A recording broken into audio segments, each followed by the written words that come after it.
Policondritis recurrente. La policondritis recurrente es una enfermedad poco común de causa desconocida que se caracteriza por inflamación del cartílago, y afecta de manera predominante oídos, nariz y árbol laringotraqueobronquial.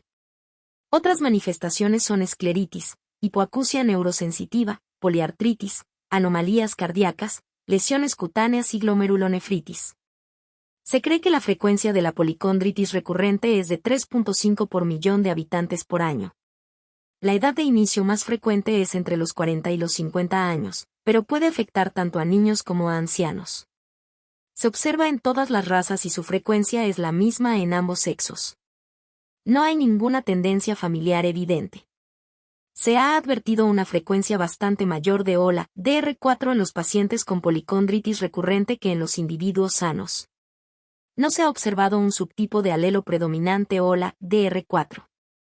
Cerca del 30% de los pacientes con policondritis recurrente padece otro trastorno reumático, sobre todo vasculitis sistémica, seguida de artritis reumatoide y lupus eritematoso sistémico, SLE. Systemic Lupus Erythematosus. Varias enfermedades no reumáticas también se han vinculado con policondritis recurrente. En muchos casos, estos trastornos preceden por varios meses o años a la policondritis recurrente, pero en otros la policondritis recurrente es simultánea. Histopatología y fisiopatología. La primera anomalía del cartílago tanto hialino como elástico que se observa en términos histológicos es la pérdida focal o difusa de la tinción basófila, que indica falta de proteoglucano en la matriz cartilaginosa. Además, se observan infiltrados inflamatorios adyacentes al cartílago enfermo que la destrucción del cartílago empieza en los bordes externos y avanza hacia el centro. También se produce degradación lagunar y pérdida de condrocitos. El cartílago que degenera es sustituido por tejido de granulación y luego por fibrosis y áreas focales de calcificación. En ocasiones, se observan áreas pequeñas de cartílago en regeneración. Los estudios con inmunofluorescencia demuestran la presencia de inmunoglobulinas y complemento en las zonas enfermas. El material granular extracelular que se observa en la matriz cartilaginosa degenerada bajo el microscopio electrónico se ha interpretado como enzimas, inmunoglobulinas o proteoglucanos. Cada vez hay más información que sugiere de manera enfática que la inmunidad tanto humoral como celular contribuye a la patogenia de la policondritis recurrente. En los sitios de inflamación se detectan inmunoglobulinas y complemento.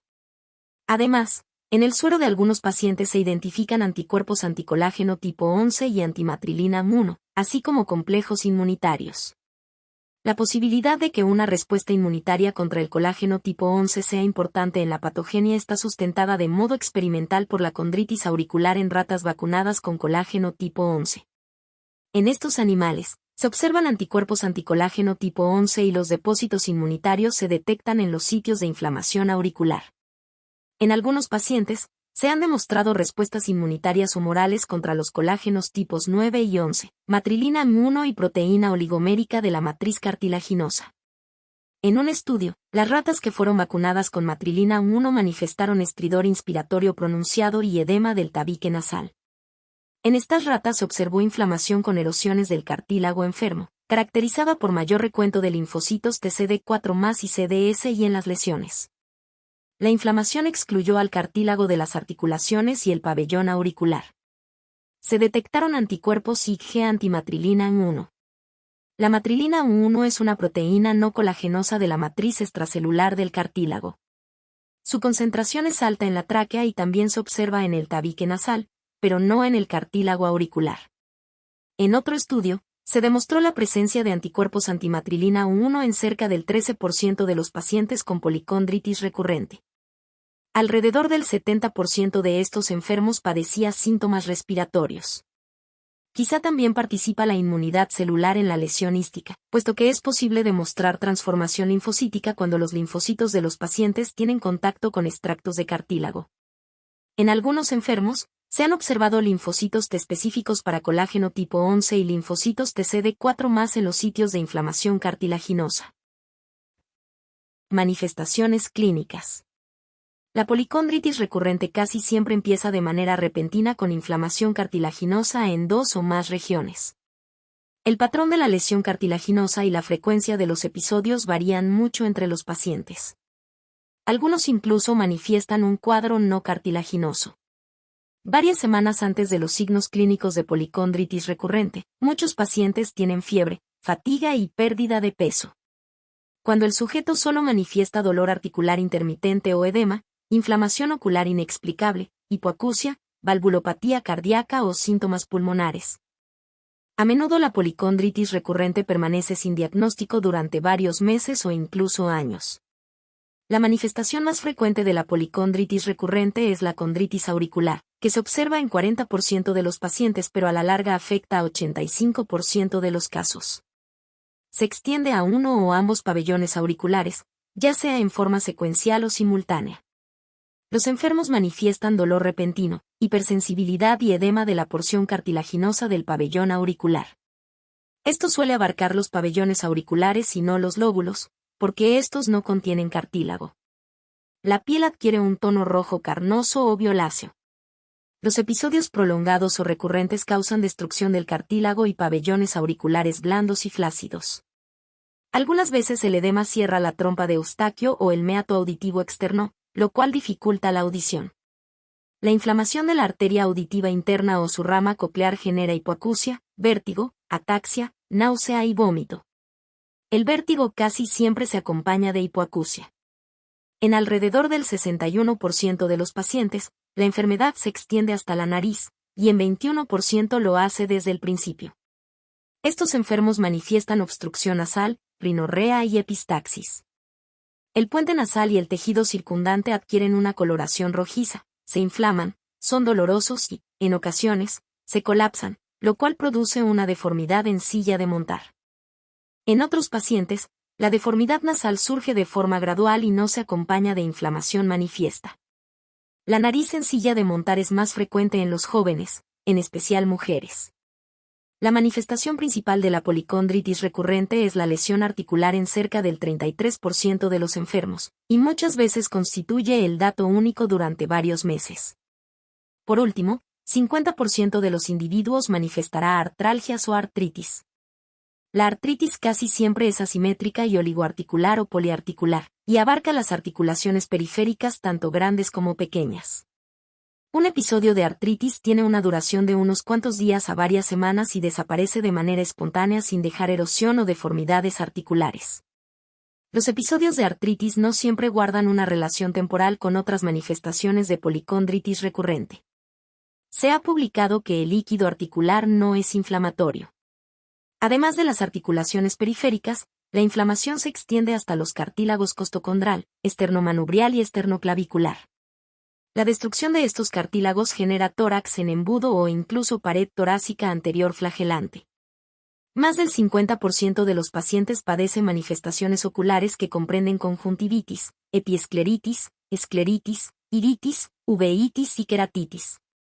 La inflamación ocular es pronunciada en algunos casos y pone en peligro la vista. Otras manifestaciones son edema palpebral y periorbitario, proptosis, neuritis óptica, parálisis de los músculos extraoculares, vasculitis retiniana y obstrucción de la vena renal. En cerca del 50% de los pacientes, la enfermedad se extiende hacia el árbol laringotraqueobronquial, lo cual constituye una de las manifestaciones más graves de la policondritis recurrente y se manifiesta por disfonía, tos no productiva e hipersensibilidad sobre la laringe y porción proximal de la tráquea. El edema de la mucosa, las estenosis o el colapso del cartílago laríngeo o traqueal ocasionan estridor y obstrucción peligrosa de las vías respiratorias que obliga a realizar una traqueostomía. Cuando se extiende hacia las vías respiratorias bajas, el resultado es una traqueobroncomalacia.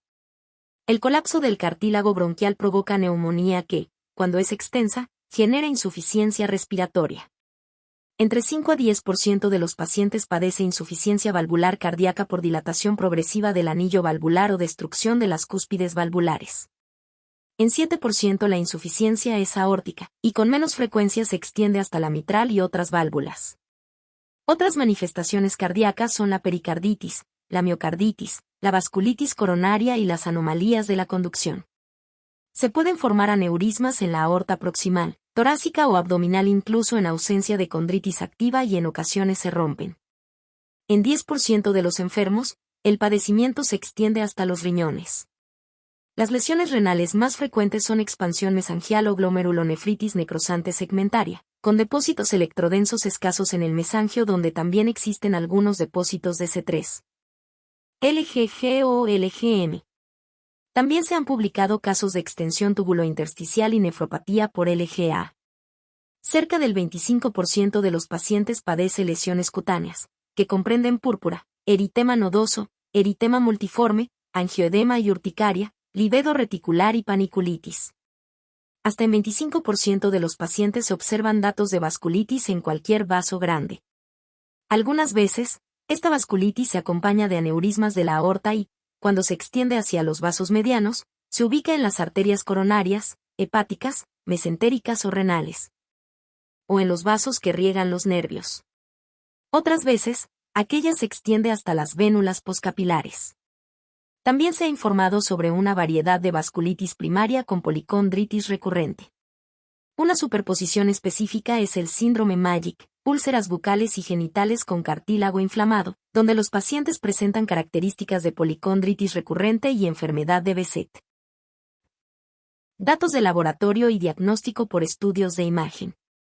No hay características diagnósticas de policondritis recurrente en los análisis de laboratorio.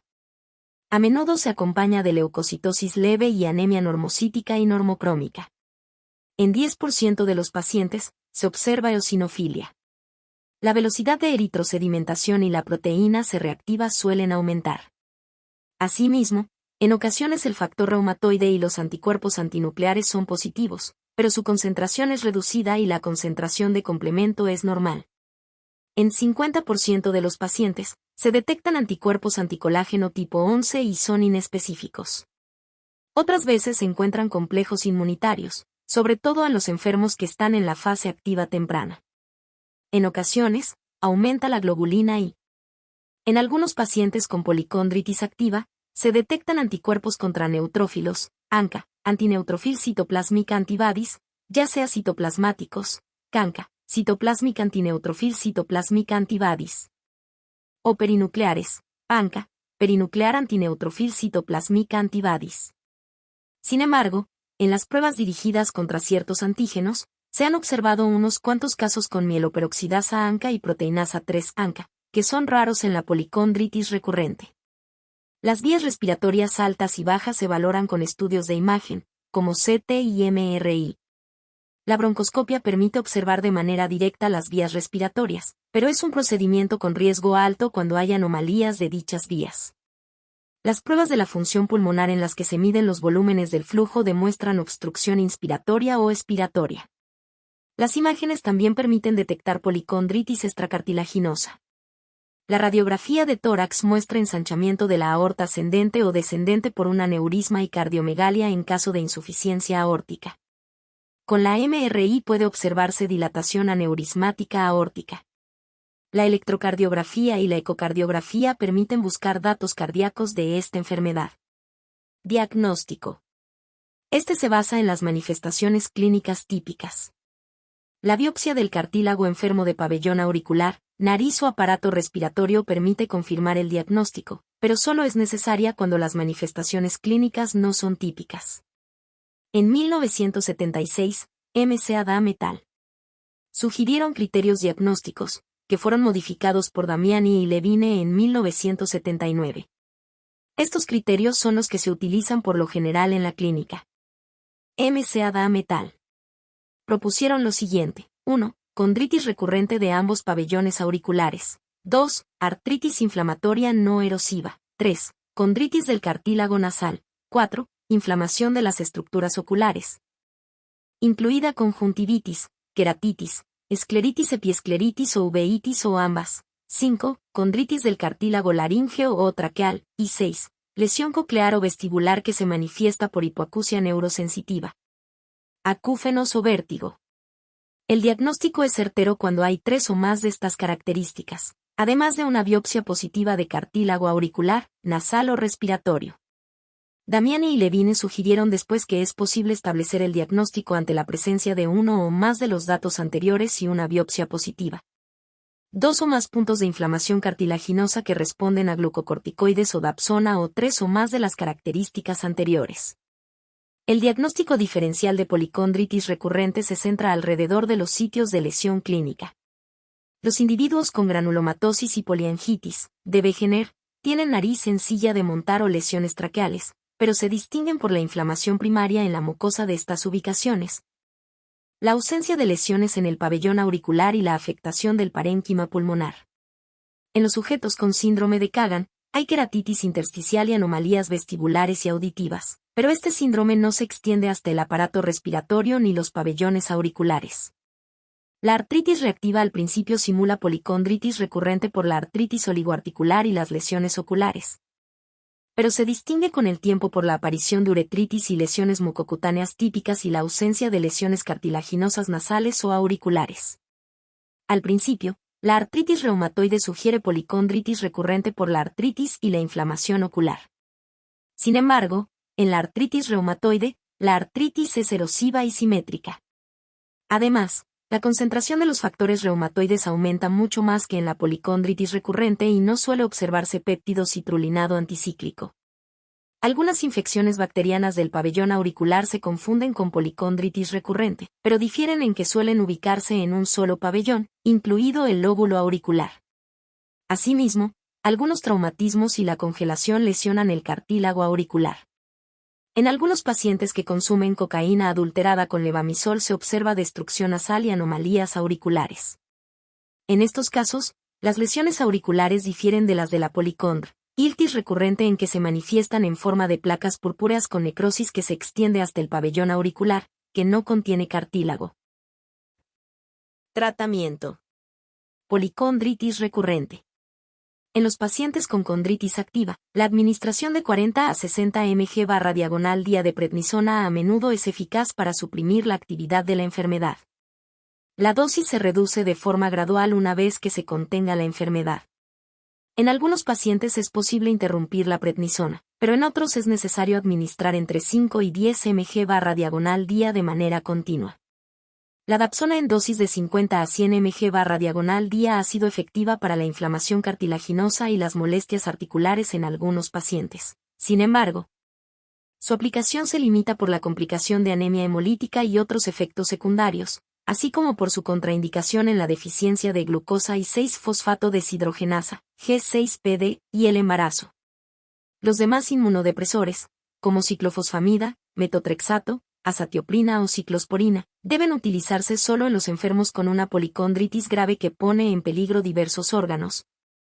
En aquellos que no responden a la prednisona o en quienes necesitan dosis altas para contener la actividad de la enfermedad.